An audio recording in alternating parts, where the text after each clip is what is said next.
ইরানের সঙ্গে যুক্তরাষ্ট্র ও ইসরায়েলের যুদ্ধবিরতির মধ্যেই মধ্যপ্রাচ্যের অন্যতম গুরুত্বপূর্ণ সামুদ্রিক পথ হরমুজ প্রণালী ঘিরে নতুন করে উত্তেজনা তৈরি হয়েছে।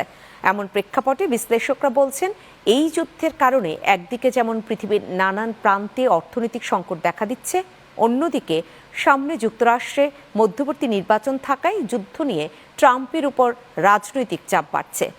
বিস্তারিত জানাচ্ছেন নামিরা আহমেদ, ক্যামেরায় ছিলেন শিশির। মধ্যপ্রাচ্যের আকাশ এখন আক্ষরিক অর্থেই আগুনের গোলার দখলে চলে গেছে। সামরিকভাবে বিরতি থাকলেও যুদ্ধ একেবারের জন্য শেষ কবে হবে তার কোনো নিশ্চয়তা নেই।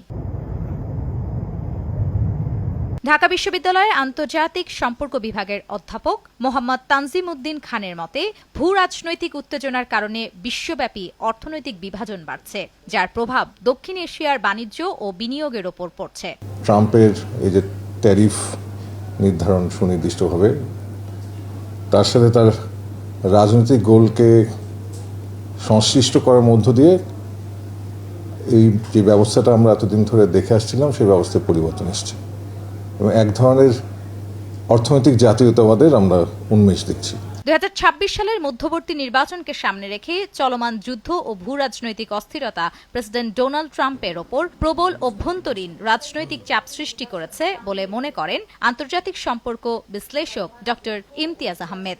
জেতার সম্ভাবনা খুবই কম। তার একটা গুরুত্বপূর্ণ নির্বাচন হতে যাচ্ছে এই মধ্যবর্তী নির্বাচন। তবে আমি মনে করি সে চেষ্টা করবে নির্বাচনের আগে যুদ্ধের মধ্যে একটা শান্তি আসছে এরকম একটা আবহাওয়া তুলবে। ডক্টর ইমতিয়াজ আহমেদের মতে, ইরান ও যুক্তরাষ্ট্রের আলোচনা আসলে আইওয়াস।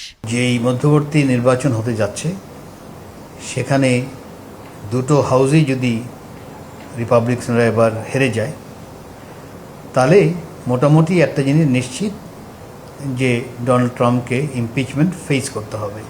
একবার বলছে না সিক্সফায়ার থাকবে না, আবার বলছে যে না আমরা আবার কথা বলবো। অনেকে আবার দ্বিতীয় রাউন্ডের কথা বলা হচ্ছে যে সেটা তুরস্কে হতে পারে বা জেনিভাতে হতে পারে, সেই ধরনের কথাবার্তাও হচ্ছে। তো এরকম আমি মনে করি যে সে চালিয়ে যাবে এই জিনিসটা। যুদ্ধের কেন্দ্রবিন্দু মধ্যপ্রাচ্য হলেও ইতোমধ্যে এর প্রভাব ছড়িয়ে পড়েছে বিশ্বজুড়ে, যার ফলে দেশে দেশে দেখা দিয়েছে জ্বালানি তেলের তীব্র সংকট, বাড়ছে নিত্যপণ্যের দাম। নামিরা আহমেদ, চ্যানেল 9, ঢাকা।